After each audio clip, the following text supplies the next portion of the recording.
Hey guys, welcome back to my channel. Today is my 22nd week update.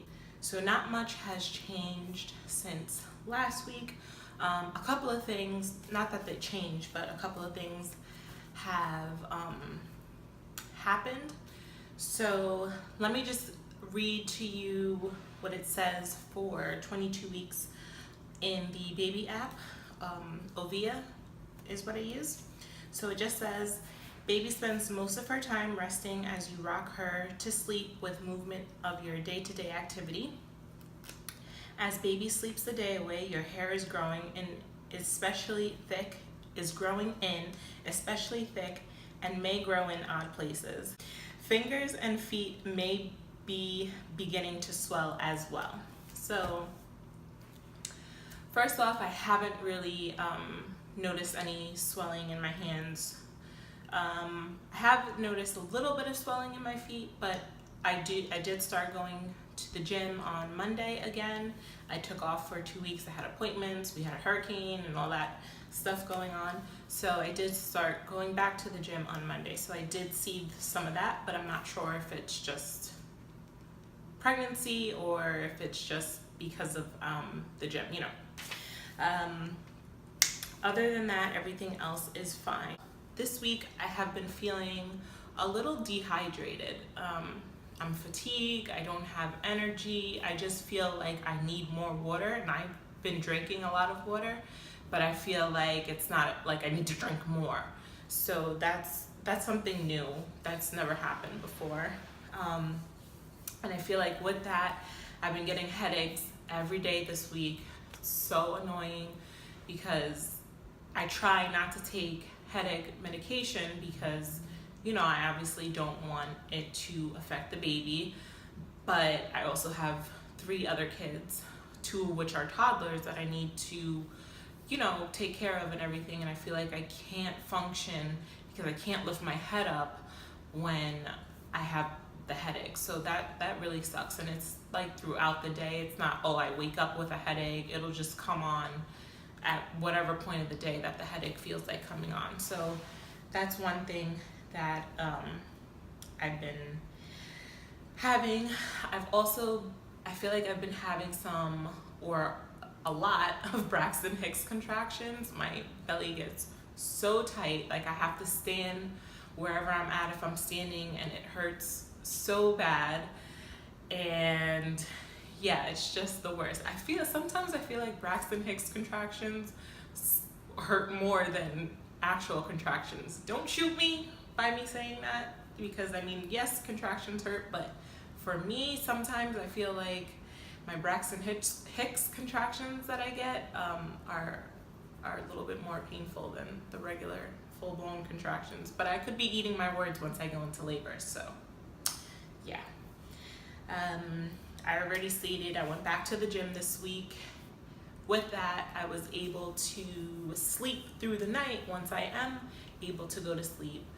The last thing that has been happening, this was Monday night going into like Tuesday, I could not go to sleep because of restless leg syndrome. My legs were like on 100 while my body was like, no, go to sleep. Like they just wanted to be up. They wanted to be walking around. Like I feel like my legs had a mind of their own because I could not go to sleep. I didn't go to sleep until like 1 o'clock in the morning. And once I did, I mean, I slept through the night. So I mean, that was good, but I had to be up at 6. And then last night I slept all night once I went to sleep. Again, probably around 12, but it wasn't because of my legs, thankfully.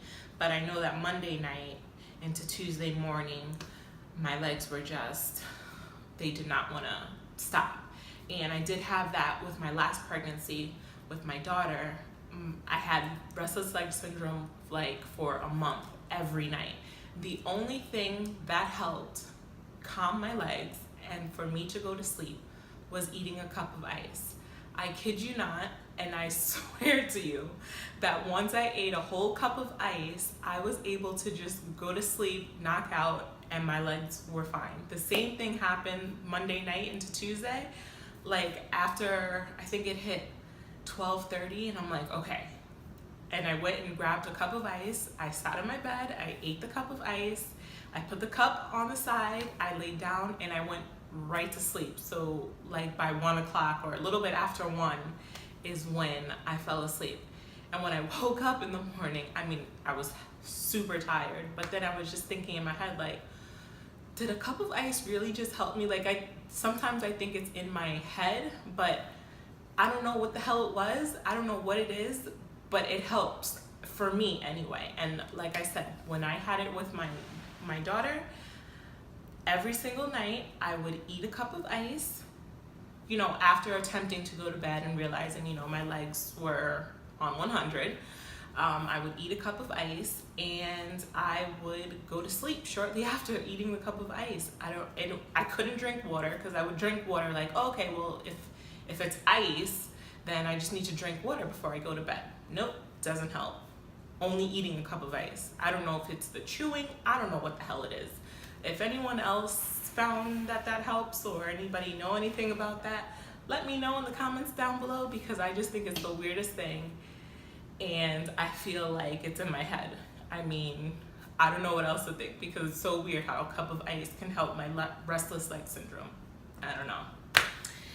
I did mention that I have an appointment coming up on October 4th, but I may not be keeping that appointment, because on Monday, this Monday, September 25th, I will be seeing a midwife. Now, ever since I started going to an OB, you know, way back when, like 18 years old, I've always had a midwife. That was the first practice that I went to in New York. And it's called Stony Brook Midwives. Absolutely love them. If you're in New York, live on Long Island, Suffolk County, I definitely recommend Stony Brook Midwives. They are the best. I absolutely love them, and I'm so sad that I won't be delivering this baby with them, but you know, I'll be okay. But I did find a midwife back in August, but they didn't have new patient appointments until tomorrow. So that's why my appointment is, you know, I'm not tomorrow, until next week. So that's why I had to wait. But obviously I needed to be seen in the meantime, so I went ahead and went with a doctor. And I was trying to give them a try to see if I liked them. Maybe I would want to keep the doctor, seeing as though I never had a doctor while being pregnant, or as an OB, I never had a doctor per se. I've always had a midwife, and going to this doctor, I haven't changed my mind. I still want to go with a midwife. I feel like midwives, they don't make it seem like it's just their job to be there and check you out. I feel like they want to get to know you on a more personal level, like they take your life into consideration, and they like just try to connect with you on a personal level. Now, I don't know if, you know, doctors do that, but the doctor where I'm at, I don't feel that connection with her. I feel like she's just in and out, no questions. You know, how's the baby? Have you felt it moving? Yes. Anything that you need to tell me? No. Like, it's so quick, and I just don't, like, I don't like that. So I just want to stay with a midwife. I just don't feel it with this doctor. I feel like doctors have a higher rate of doing a C-section than midwives, and I definitely don't want a C-section, and I don't want to be induced, and I don't want I don't want all of that. I want the baby to come when the baby wants to come, and if it's a week and a half past my due date, I'm sure it's fine, unless something is medically needed unless something's medically wrong and I need to get the baby out.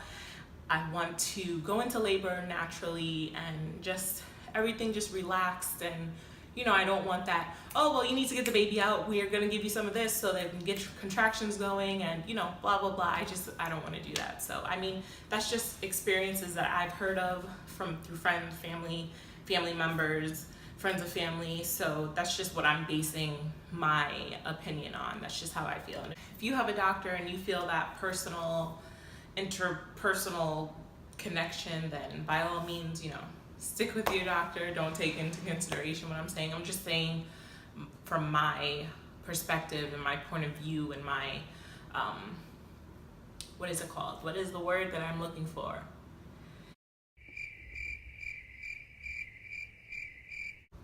My experiences. There we go. From my experiences. So yeah. So enough with that. Back to my update. Let's see. Is there anything else going on this week? No. I don't think there's anything else. I do feel the baby move and kick a lot. Someone brought up in my last video that during my belly shot, they thought that they saw the baby move, and when I'm sitting here filming a video, when I get up, it's like the baby stretches out. So the baby moves a lot once I stand up. That's all the time. So pay close attention to my belly shots. You might be able to see the baby kicking and punching and stretching while I'm giving you guys my belly shot.